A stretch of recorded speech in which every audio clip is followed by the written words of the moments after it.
अस्सलामुअलैकुम प्यारे इस्लाम के प्यारे प्यारे दोस्तों, हम आपको प्यारे इस्लाम में खुशामदीद कहते हैं। उम्मीद है कि आप सब ईमान और तक़वे की बेहतरीन हालत में होंगे। आज हम आपकी खिदमत में पंजाबी ज़ुबान के एक अजीम शायर बाबा भुल्ले शाह की ज़िंदगी के कुछ पहलू लेकर हाजिर हुए हैं। वीडियो शुरू करने से कबल नए आने वाले दोस्तों से दरखास्त है कि इस वीडियो को लाइक कर दें और चैनल को सब्सक्राइब कर दें और बेल आइकॉन को भी प्रेस कर दें ताकि आपको हमारी नई आने वाली वीडियोस का पता चलता रहे। और दुरूद पाक से होने वाली महफिल का हिस्सा बनने के लिए नीचे कमेंट में अपना नाम तहरीर कर दें।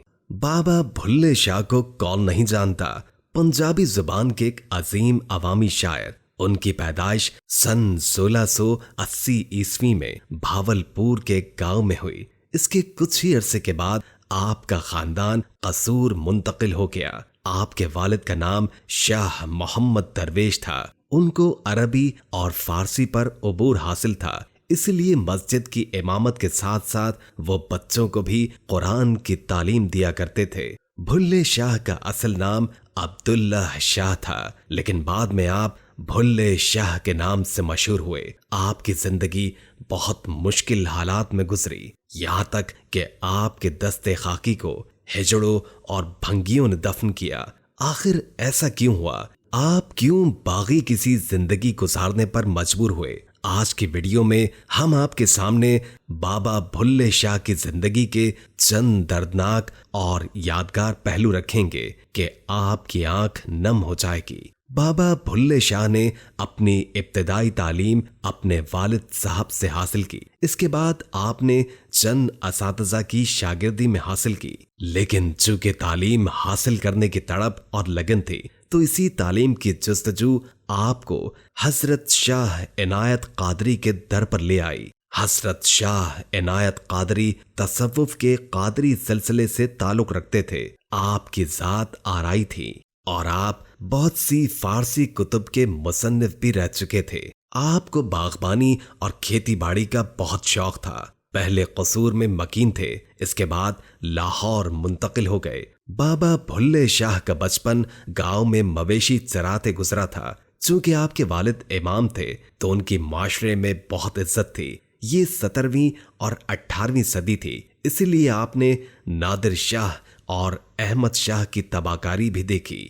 दहली को उजड़ते देखा और लाखों इंसानों पर जुल्म होता भी देखा। और दूसरी जानिब ये औरंगजेब आलमगीर की मजहबी जुनूनियत का अहद था, जिसमें बादशाह के जबर को मजहबियत में डुबोकर लोगों पर मुसल्लत करने की कोशिश की जा रही थी। नाजरीन, आलमगीर के बारे में इब्ने इंशा का मशहूर जुमला है कि दीनों दुनिया दोनों पर नजर रखता था, न कभी नमाज छोड़ी और न ही किसी भाई को छोड़ा। अवाम के साथ सलूक में मजहब को अहमियत दी जाने लगी। जबर और जुल्मो नाइंसाफी को नमाज, रोजा और टोपियां सीने जैसी अलामती कामों में लपेट कर रख दिया गया, जिस पर उसे औरंगजेब रहमतुल्लाह ताला अलैह कहा जाने लगा।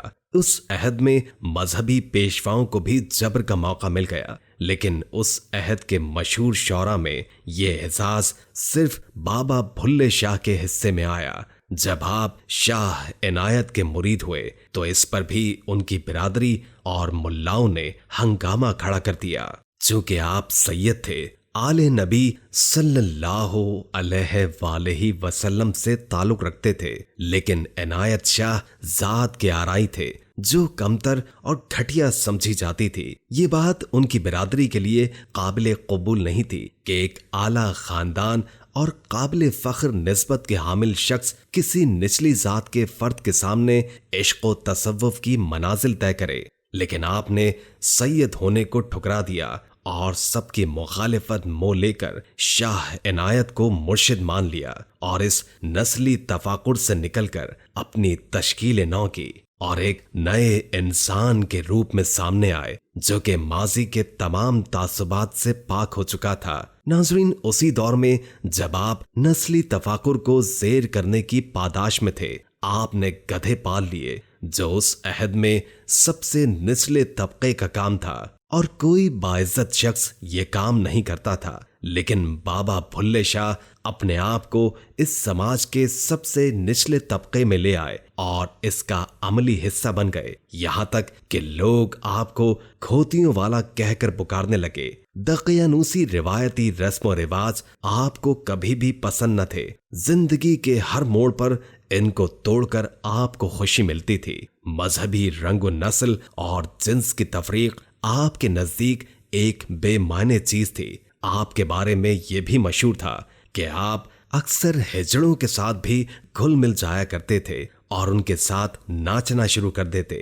यहां तक कि सड़कों चौराहों पर भी उनके साथ नाचते। उनका खानदान और बिरादरी इस बात से नाला रहते कि भुल्ला हर कदम पर उनकी बेइज्जती का बाइस बन रहा है। शाह इनायत का मुरीद होने के बाद गधे पालना और अब हिजड़ों के साथ नाच गाना आपके लिए मुश्किलात में इजाफा कर रहा था। लेकिन आप अपनी धुन और मस्ती में चलते चले जा रहे थे। एक दिन बाबा भुल्ले शाह अपने हुजरे में बैठे थे। उनके हुजरे के बाहर चंद मुरीद बैठे गाजर खा रहे थे। रमजान का महीना था।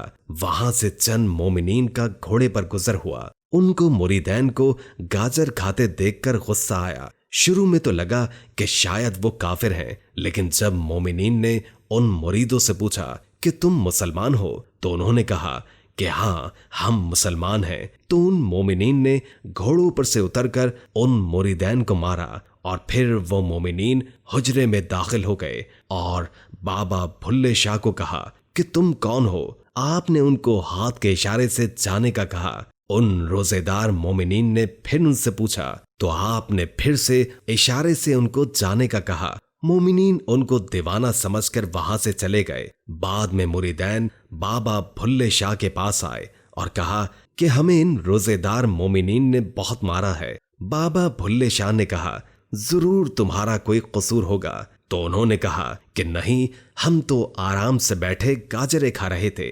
बाबा भुल्ले शाह ने कहा कि तुमने जरूर उनको कुछ कहा होगा। उन्होंने कहा कि नहीं, हमने तो कुछ भी नहीं कहा सिवाय इसके कि हम मुसलमान हैं। बाबा भुल्ले शाह बोले कुछ बने हो तो मार खाई है, मैं कुछ नहीं बना, इसीलिए मुझे किसी ने कुछ नहीं कहा। नाजरीन, बाबा भुल्ले शाह कौन है? उन्होंने एक शायरी में कुछ इस तरह बयान किया है। भुल्लिया की जाना मैं कौन, ना मैं मोमिन विच मसीता, ना मैं विच कुफर दी रीता, ना मैं पागल विच पलीता, ना मैं मूसा ना मैं मोमिन। भुल्लिया की जाना मैं कौन। भुल्ले शाह अपने अहद के समाजी और मजहबी जबर के खिलाफ एक इंतहाई मजबूत आवाज थे, जो अपने अहद के तकाजों से हम आहंग होकर जिद्दोजहद करते रहे। आपकी खूबसूरत शख्सियत के बायस हर फिरके और मजहब से ताल्लुक रखने वाले लोग आपसे यकसा मोहब्बत करते हैं।